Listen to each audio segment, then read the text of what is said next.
Agents of S.H.I.E.L.D. Season 2, Episode 2, Heavy is the Head. This is definitely a good episode.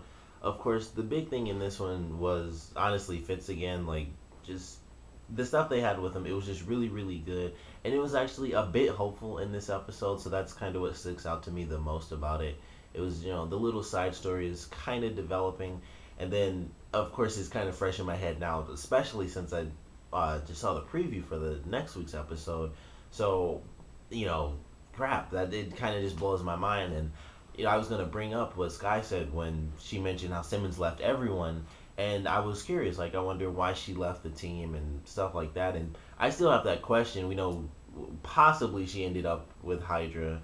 It could just be how they did the preview because they do that all the time for television, like ooh, and then it's the complete opposite. But I'm still very curious. It was just a really good episode for Fitz. I thought it was really cool, and we get to see a little bit more of the new character. I believe his name is Mac, if I remember correctly, and I like him. And it was kind of funny. Like the I guess Simmons' hallucination was like, he's really honest. He doesn't talk to you like the others do, and it's true. He tries to work with Fitz, and he deals with him having his moments. Like he kicked the other doctors out at the end. He was like, beat it, you're pissing him off, which I don't really know how they were. They were just standing there, but I guess it's kind of intimidating for him. But I did like his character. He was trying to work with him. He helped him figure out that what he was saying. Like I didn't solve this today. He kept saying that because he solved it before. It wasn't that it was something he needed to solve today. It's like something I haven't done this yet, so I need to do it. But it was cool how they worked together, and he was able to work with him, and he doesn't know all the lingo like Simmons would know. So he's like, at the end of the episode when Fitz was stuck, he was just like, I don't know, like I have no idea what to say. Like I can help you, but I need sheet music. I don't really know the words or anything. So it's a pretty cool dynamic. He's not gonna, of course, fill Simmons' place, but he's gonna try to help Fitz get back to his old self, and he's gonna do whatever little bit that he can because he knows how to do the cloaking. So he was able to do that without Fitz. But some other stuff like taking down the bad guy in this episode, he didn't know how to do that. So he was trying to work with Fitz, and it was really cool how they're kind of making a new dynamic within the team. So that was really nice. The main story for the episode I definitely enjoyed, especially the I guess reintroduction of Raina. That was pretty cool. I wasn't expecting that, but the overall story was pretty cool. Hunter was picked up by the military. It definitely seemed like he was gonna betray the team when he, of course, knocked out Sky and May. But he was really just kind of on a rampage. He just wanted to kill the guy, and I guess if he killed him and killed the guy in the suit, he would have just been like, "All right, I'm done," and just took off. But he's still with the team. Coulson does actually need him. He could have easily let him go for what he did, but he's kept him on the team because he knows he can at least trust him now because he wasn't really gonna give up the team or kill anybody. So it's pretty cool to see that he's still with the team, and it allowed Coulson to sort of make a preemptive strike or at least sort of a show of force by the end of this episode to the military. So that was actually pretty cool, and they had the jets and stuff, and so they had the bus and they had the Quinjet that they stole. So that was pretty cool at the end. But overall, that was a good episode. We got to see the big bad go down. So his superpowers, didn't really help him by the end of this episode, and he was losing control. And something that was really interesting is when he was sitting on the bench, and the guy was telling him like, if you comply, compliance comes with rewards. When he did that and he like did the breathing and stuff, it seemed like that wasn't just him, remembering training or like going through his powers or something like that. That seemed a lot more like they had some sort of control over his body, which we've seen before. We had that with Centipede, and in this way, I think Hydra has a bit more resources than just Centipede. But it seemed like that was more than him just doing some deep breathing exercises and he controlled his powers. It seemed a lot more likely that they had some control over him, even if he might not have actually known, but they had something like in his body. It seemed like it was way more than just you know you suddenly calm down and then your powers are fine. But I definitely enjoyed it. I'm excited to see more of what Hydra has planned for this device. Also, it's exciting to see that when Raina came in, she's the one who ended up with the device. So by the end of this episode, we see her and the captain, and some of you will get that reference. But we see them together, and that is of course Sky's father. So they need the device for whatever reason. And also, it of course didn't hurt Raina at the end of this episode, and he said that the device chose to let her live.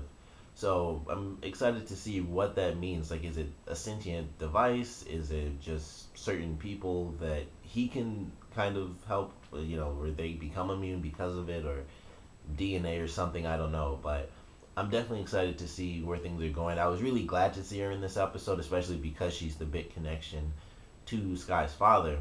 So I'm excited to see where their storyline ends up going, especially now that they're the ones who have the device. So it's probably going to be really prominent in these next couple of episodes because right now the device is like the season. It's like a race for this. Hydra wants it.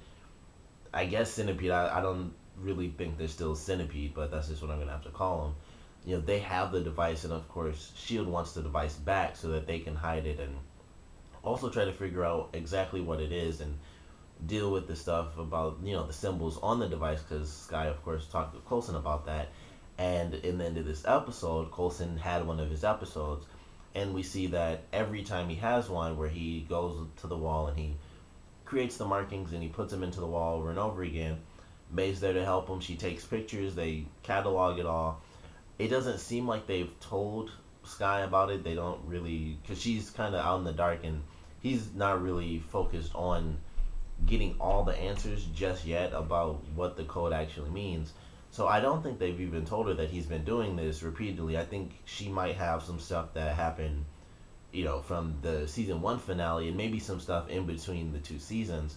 But these past couple episodes, like May mentioned, it had been 18 days.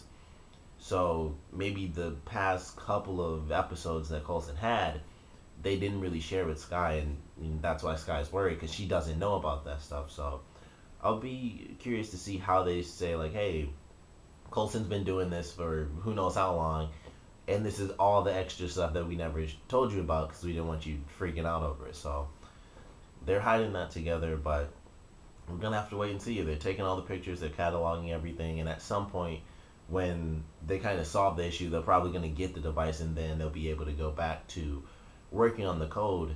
Then we'll get to see May and Coulson talk to Sky and be like, "Hey, I've been hiding this, and so here's all the pictures." But I enjoyed the episode. It was cool to see the guy get taken down with his powers.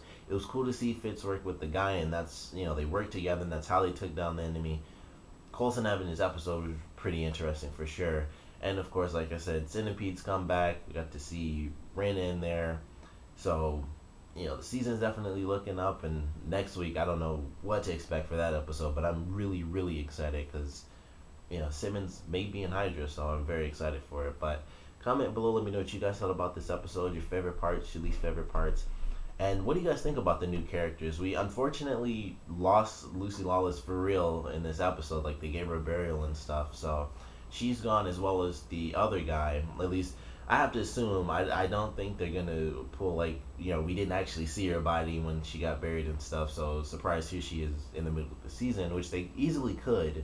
But the way they did it, I don't feel like they're going to. I think she was just in it because it was kind of like, Lucy Lawless, and people, when you say Lucy Lawless, you instantly assume she's going to have a huge role, and then they kind of do that as a surprise for people, like, yeah, she actually isn't going to have a big role. So we still don't officially know until I guess the season ends. If she's not in it, then we know. But what do you guys feel about the new characters so far? Comment below, let me know, and thanks for watching.